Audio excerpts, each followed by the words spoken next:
Bienvenue pour cet instant des paroles de la vie éternelle avec Marc Joseph.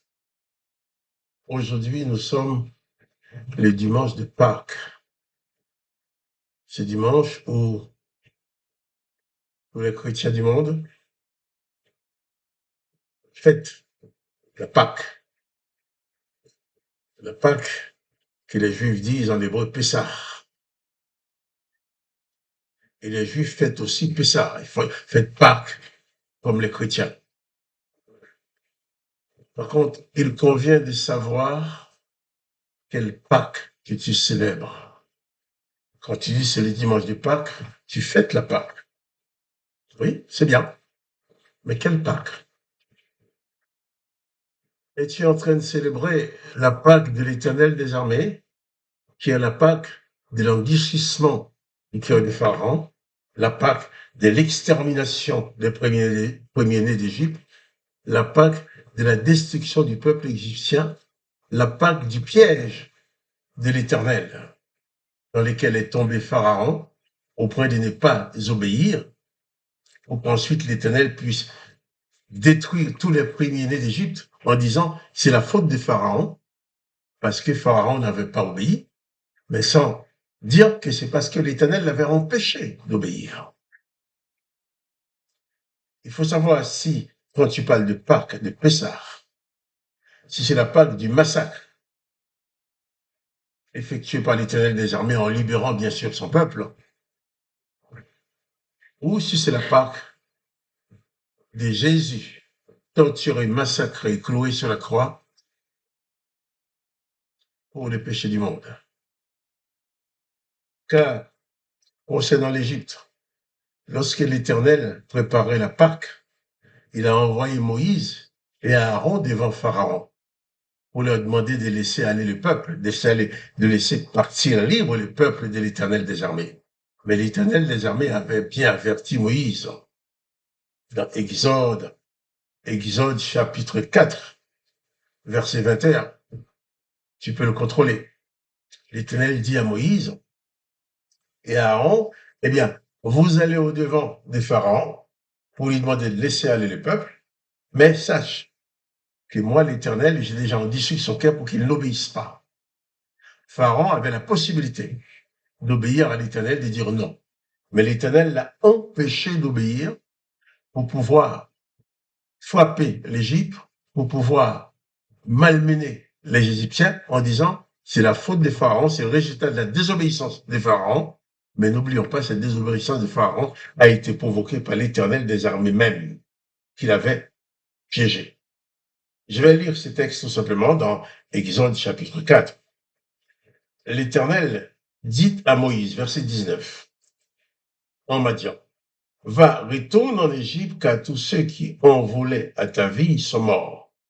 Moïse prit sa femme et ses fils, les fit monter sur des ânes et retourna dans le pays d'Égypte.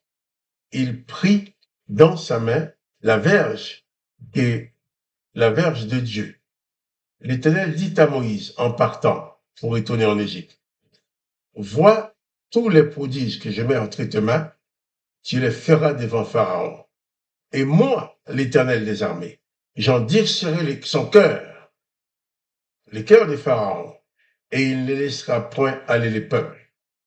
Tu diras au Pharaon, ainsi parle l'Éternel, Israël est mon fils premier-né. Je te dis, laisse aller mon fils, qu'il me sert. Si tu refuses de le laisser aller, voici, je ferai périr ton fils et ton premier-né. Et Pharaon n'avait pas le choix. Pharaon aurait pu avoir peur et vouloir sauver la vie de ses enfants en laissant aller ce peuple contre la vie de ses enfants. Mais l'Éternel lui-même endurcit les cœurs des pharaons pour l'empêcher d'obéir, pour qu'il puisse se rebeller contre les ordres de l'Éternel, pour que l'Éternel puisse frapper fort. Et à la fin, l'Éternel va dire même pour qu'il montre sa gloire. Si tu es serviteur de l'Éternel, c'est normal que tu fasses cette Pâque-là. Mais si tu es serviteur de Dieu le Père, tu ne peux pas fêter cette Pâque-là.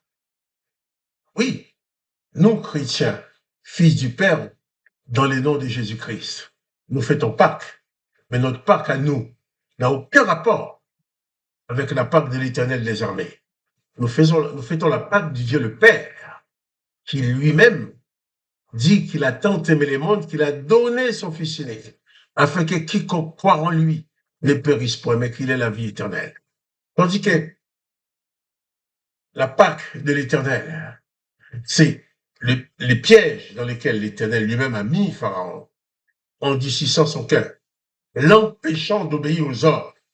L'Éternel donne des ordres et il oblige Pharaon à désobéir pour que lui puisse montrer sa gloire en détruisant une bonne partie du peuple d'Égypte, les premiers-nés de Pharaon et les premiers-nés de tout le pays d'Égypte. Mais Dieu le Père lui envoie Jésus, pas pour détruire. Il donne à Jésus le pouvoir d'attendrir les cœurs des hommes pour pouvoir les amener à la vie, pour leur accorder le pardon. Dans la Pâque de l'Éternel, c'est tous les premiers d'Égypte qui sont mis à mort et les armées des soldats d'Égypte, eh bien, sont engloutis dans la mer Rouge pour montrer la gloire de l'Éternel. Mais Dieu, le Père de Jésus-Christ, a manifesté sa gloire en laissant les hommes malmener son Fils, le juger, le déclarer non coupable, le condamner à mort, le torturer, le clouer sur la croix. Le Père a donné son Fils. C'est l'Éternel qui a provoqué la désobéissance des pharaons. Mais c'est Dieu le Père qui a provoqué l'obéissance de son Fils pour qu'il se laisse sacrifier, malmener, pour que toi et moi, nous soyons sauvés. Donc, si tu fais ça, tu fais Pâques, sache que tu ne peux pas fêter la Pâque de l'Éternel en même temps que la Pâque de Jésus. Ce n'est pas du tout la même fête. La Pâque de l'Éternel, c'est la destruction de l'ennemi, c'est le piège de l'ennemi, la destruction de l'ennemi, la destruction de tous les premiers-nés d'un peuple, bien sûr, pour faire sortir libre son peuple d'Israël. Mais la Pâque de Dieu le Père en Jésus-Christ, c'est le sacrifice du Fils unique de Dieu le Père. L'Éternel dit à Pharaon, Israël, les peuples d'Israël est mon fils premier-né. Le premier-né de l'Éternel a été utilisé pour piéger Pharaon, pour massacrer une grosse partie du peuple égyptien. Le premier-né du Dieu le Père est venu sur la terre pour se laisser massacrer par les hommes afin d'ouvrir à toi et à moi la porte du salut, nous donnant la possibilité d'accéder à la vie éternelle. Je vais revenir encore sur ces textes, sur ces deux fêtes de Pâques. Si tu invoques l'Éternel, tu ne peux pas célébrer la Pâque de l'Évangile. Tu célébreras la Pâque de l'Éternel des armées, la Pâque d'Égypte, la Pâque du massacre de l'ennemi. Mais si tu invoques exclusivement le nom de Jésus-Christ, tu vas fêter la Pâque de la grâce, la Pâque du pardon accordé, la Pâque du sacrifice de Jésus-Christ et de la résurrection de Jésus-Christ pour ouvrir à chacun de nous les portes de la vie éternelle. Donc, il ne faut pas te tromper. Si tes pasteurs te disent qu'il faut invoquer le nom de l'Éternel au nom de Jésus, ils te jettent dans l'erreur.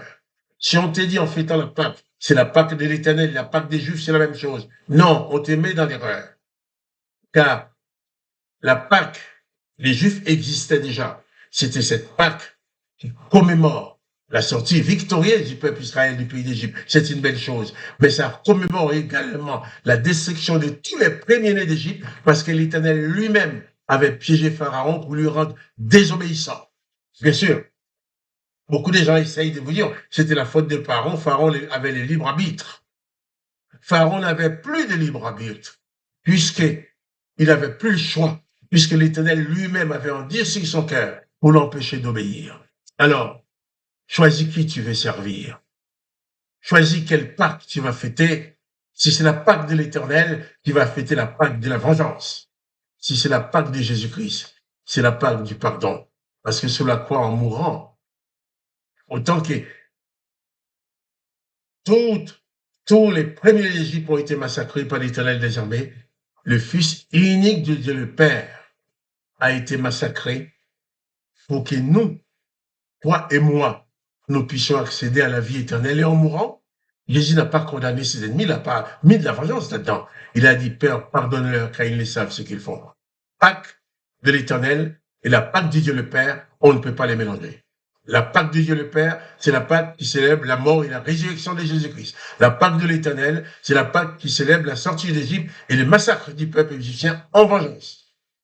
Donc, sache quel Dieu que tu veux adorer. On ne peut pas mettre les deux ensemble. On dit oui, il y a un seul Dieu pour tout le monde.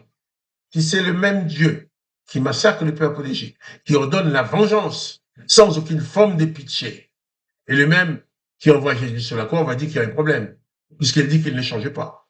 Alors, si tu es chrétien, célèbre exclusivement la Pâque de Jésus. Invoque exclusivement le nom de Jésus, le nom de Dieu le Père, au nom de Jésus-Christ.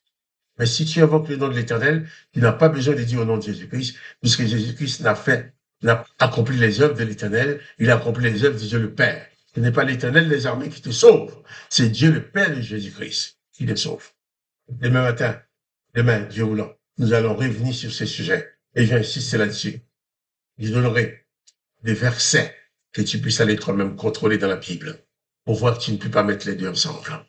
Que le nom de Dieu le Père soit glorifié. Que le nom de Jésus-Christ, notre Sauveur, soit béni.